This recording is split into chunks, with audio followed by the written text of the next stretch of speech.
নমস্কার বন্ধুরা, সকলকে স্বাগত জানাচ্ছি। আজ আমি একটু অন্য ধরনের ভিডিও শেয়ার করছি। আজকে কোনো রান্নাবান্না আপনাদের সাথে শেয়ার করছি না। ফেব্রুয়ারির লাস্ট করে চন্দননগরে গেছিলাম, আর চন্দননগরে ভূতের রাজা দিল বর রেস্টুরেন্টে আমরা লাঞ্চ করে এসেছি। খুব ভালো লেগেছিল সেখানকার পরিবেশ, খাওয়া দাওয়া, সেখানকার স্টাফ সবাইকেই খুব ভালো লেগেছিল। ওখানের অ্যাম্বিয়েন্সটা, ওখানের খাওয়া দাওয়া আর মেনু কোনটার কী দাম সেগুলো ছোট্ট করে একটু আমি শেয়ার করে দিয়েছি। আজকের এই ছোট্ট ফুড ব্লগের ভিডিও ভালো লাগলে ভিডিওটাকে অবশ্যই করে লাইক দিতে ভুলবেন না।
এই রেস্টুরেন্টে আপনারা অনেক ধরনেরই খাবার পেয়ে যাবেন। যেই ধরনেরও খাবার খেতে ইচ্ছে করে, বাঙালি সব রকমের খাবারই এখানে পেয়ে যাবেন। তবে আমি বলবো যে আলাদা আলাদা করে অর্ডার করার জায়গায় আপনারা থালিটা এখানে এসে খাবেন। থালির মধ্যে অনেক জিনিসই থাকে আর প্রাইসটাও একটু কমই পড়বে। আমি এখানে মেনু কার্ডটা দেখিয়ে দিচ্ছি। এখানে আমরা আলাদা আলাদা করে কিছু জিনিসই অর্ডার করিনি। এখানে আমরা থালি খেয়েছিলাম।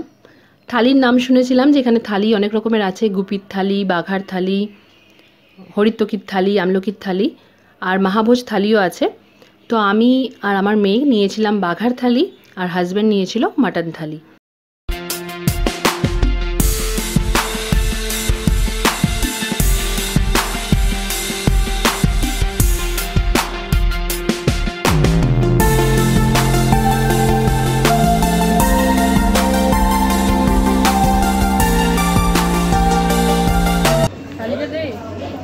এখানে যখন ওরা খাবারটা সার্ভ করে তার আগে হাতে তালি দিয়ে যে কথাটা বলতে হয় সেটা আমরা এখন বলছি।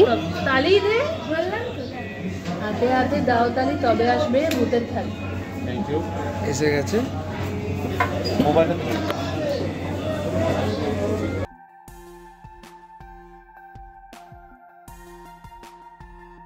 মহাভোজ থালিটা হচ্ছে আনলিমিটেড। তার মধ্যে যা যা আইটেম আছে সেগুলো আপনারা অর্ডার করলেই পেয়ে যাবেন। তবে সেটা কিন্তু একজনকেই খেতে হবে, শেয়ার করে খেলে কিন্তু আবার থেকে পারচেস করতে হবে ভাত ডাল যা যা জিনিস আছে ওর মধ্যে। আর অন্যান্য থালিতে যেই আইটেমগুলো দেবে সেইগুলো কিন্তু একবারই দেবে, সেগুলো এক্সট্রা যদি প্রয়োজন হয় সেগুলোকে আবার অর্ডার করতে হবে। মানে ভাত বা ডাল যদি এক্সট্রা লাগে তাহলে সেগুলোকে আপনাদের আবার আলাদা করে অর্ডার দিতে হবে। আমরা এখানে নিয়েছিলাম দুটো বাঘার থালি আর একটা মাটন থালি।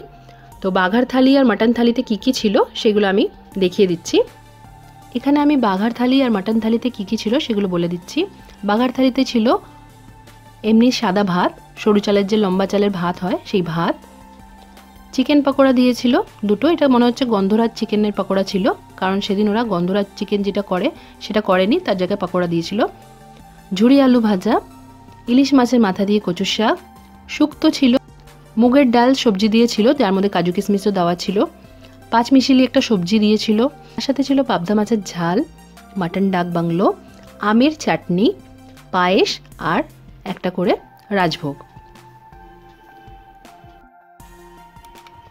আর মাটন থালিতে ছিল সাদা ভাত, ভেটকি মাছের পাতুরি, ঝুরি আলু ভাজা, পাঁচমিশালি তরকারি, সবজি দিয়ে মুগের ডাল, ধোকার ডালনা, এখানে ছিল মাটন কষা, আমের চাটনি আর রাজভোগ।